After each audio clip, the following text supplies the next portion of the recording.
Welcome friends to another r/MaliciousCompliance video. If you're feeling especially nice today, make sure to hit those like and subscribe buttons down below. That's it, our first story of the day is by Tubist61. Ended here? Not a problem. A few years back, I was on an interview panel recruiting for an IT specialist in our company. The interview process was pretty standard, a series of HR type questions, a technical test, and the presentation of a scenario. If you've worked in IT, you'll be familiar with this. As we worked through the list, we saw some good candidates and some who were really out of their depth. Then in came that candidate. You can usually tell by their overconfident attitude and their body language as they sit down. As you would expect, this was a guy, and he came in, fixed each of us with an intent look in turn, sat down, leaned back in the chair in what I've seen as a power position, and the interview started. The HR questions went okay. We went through his CV, discussed previous roles, and I probed a little deeper on some of his answers as they started to have the odd hole. We got to the end of that, and I said we were going to move on to the technical section of the process. At that point, he said, "I can save you some time on that. Here are all of my certifications. I don't do contrived tests when I have better skills than everyone here." And he placed a stack of certificates on the desk.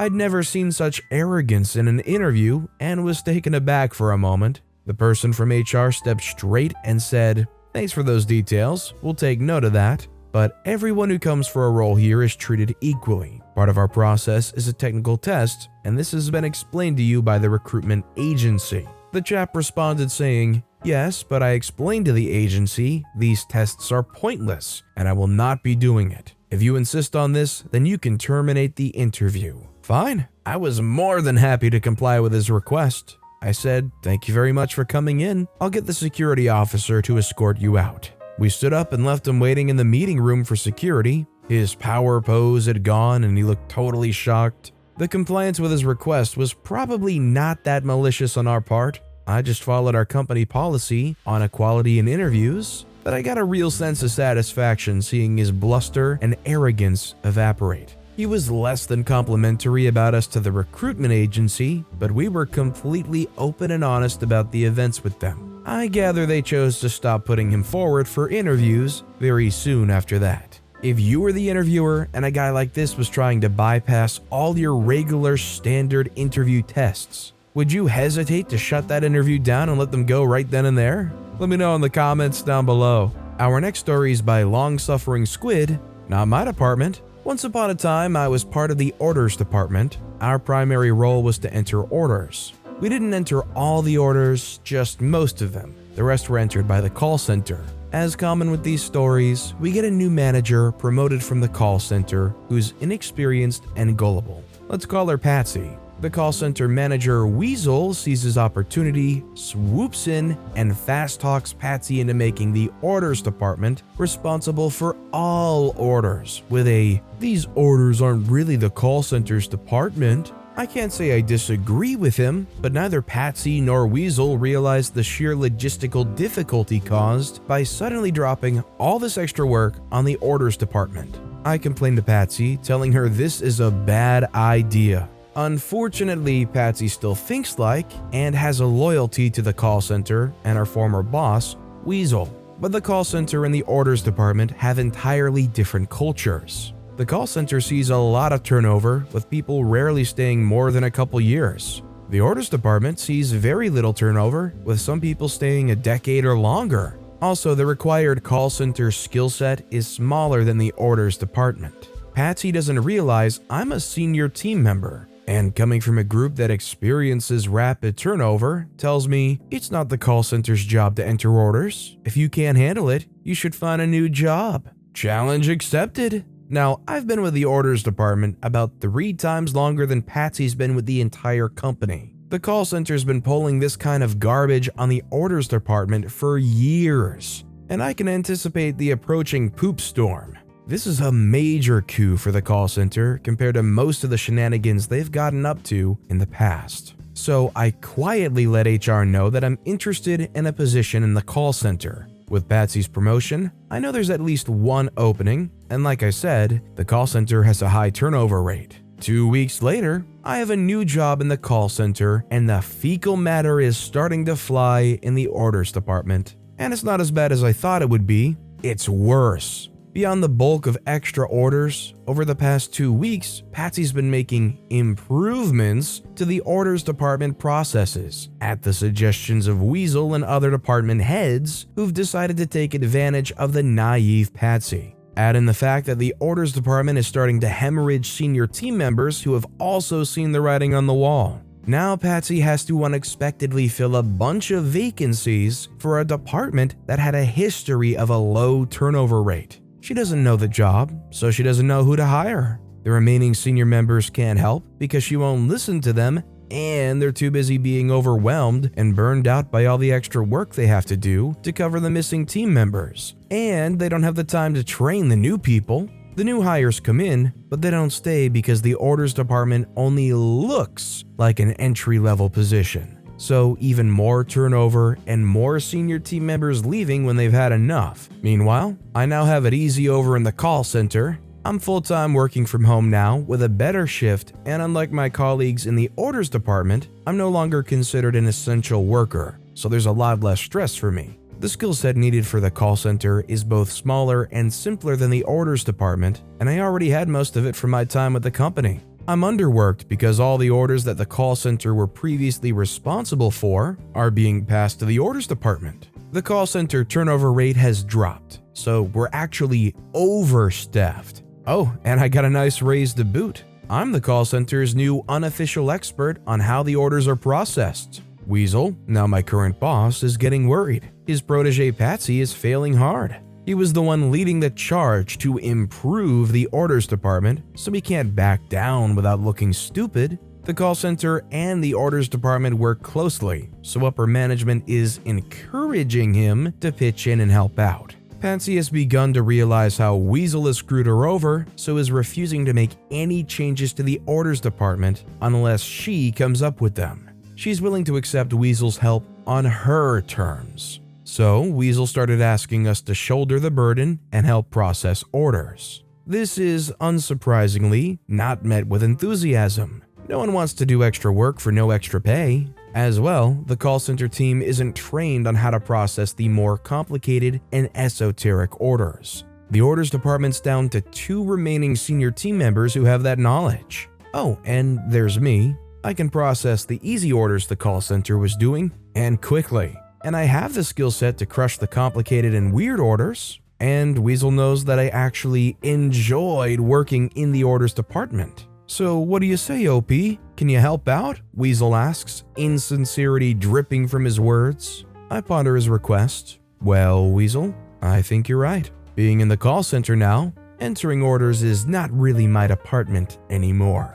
Honestly, most of the time in these situations, the malicious compliance is just the person straight up leaving. So it's kind of fun to see that perspective here where OP goes to the side that they're shifting around these responsibilities to make life easier for, and just gets to sit back having a cushy and easy job, while the people pulling the strings have to watch that whole thing fall apart. It's even better when they know that OP could help out that sinking ship, but OP's not going to help them out in that situation. It's not in their job responsibilities. This next story is by Lawless One. No problem, I can wait. So I worked at a great engineering place for a few years. I ran a small team doing hands-on work, often directly for design engineers. We got a new manager who turned out to be a total disaster, and particularly hated the close and casual communication between my team and design. Felt it was going over his head. He first put rules in place requiring going through several people to relay issues back to design, and similar fudge.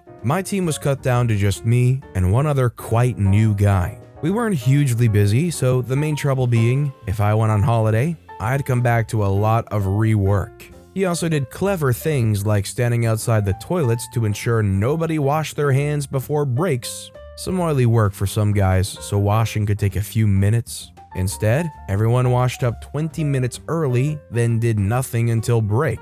So in quiet periods, I started grabbing a spare computer and typing up work instructions. Not surprisingly, Super Manager couldn't resist making comment on this, but when I explained the issue, he said it shouldn't just make work instructions, then promised to send along the official work instruction format. He never did, but I shrugged it off and said nothing.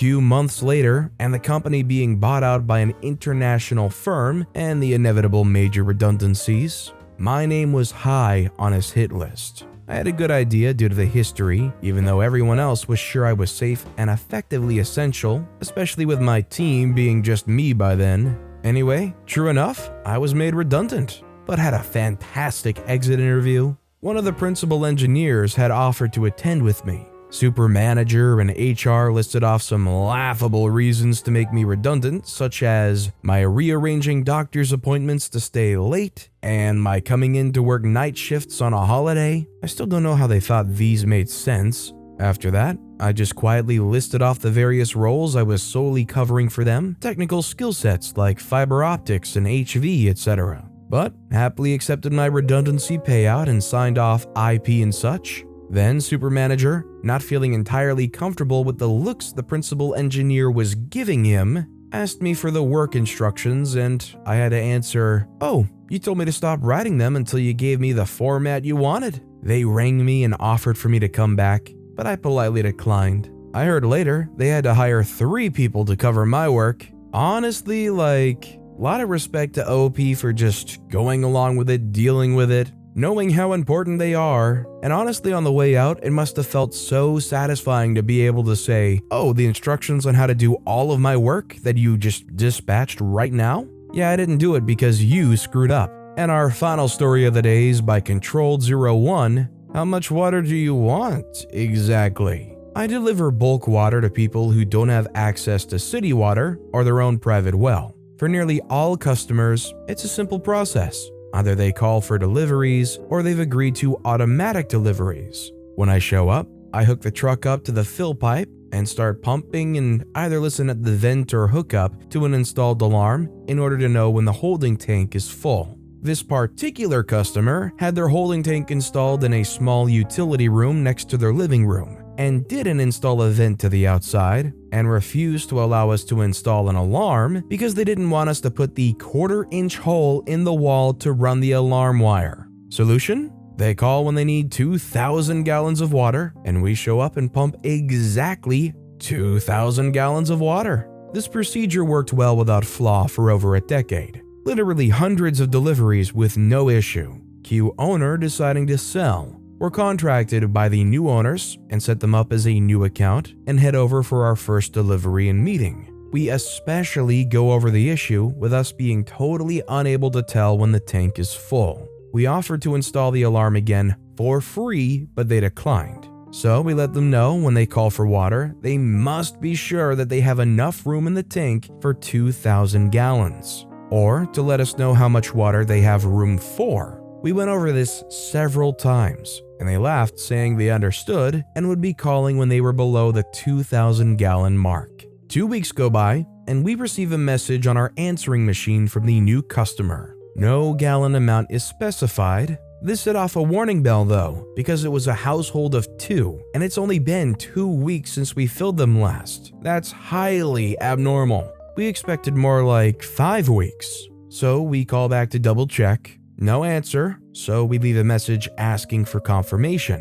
Couple hours later, we try again. By the next day, we had left 4 messages asking to confirm that they were ready for a full load. No reply. Well, they did call, so boss sends me out. I knock on the door as a last attempt. Still no answer, so I hook it up.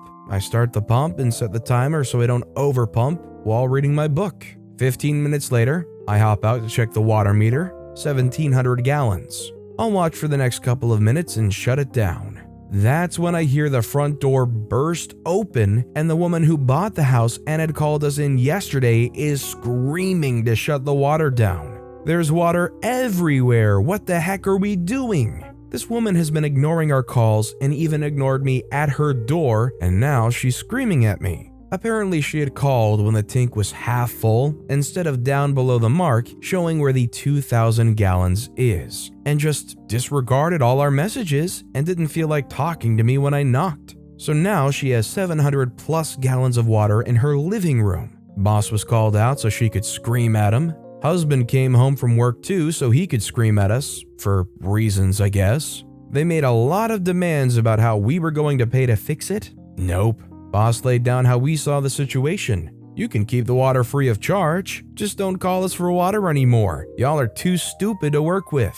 Never heard from them again. LOL, broken heart. I mean, honestly, I agree. If somebody is that dumb to know that you've got a tank full of water literally attached to your house, and you have to make sure you don't overfill it, and they go and do it the first time and then start making demands that it was somehow the water company's fault, I'd stop doing business with them too. It ain't worth all that drama. But with that being said, that's all the time we have for today. So of all these stories I've read today, which is your favorite and why? Let me know in the comments down below. And if you haven't yet, if you could like and subscribe, that would mean a lot to me. Whatever you do, whether it's liking, subscribing, turning notifications on, all of it helps grow this channel, and I appreciate the heck out of it. So until next time, I'll see you all tomorrow with some more stories.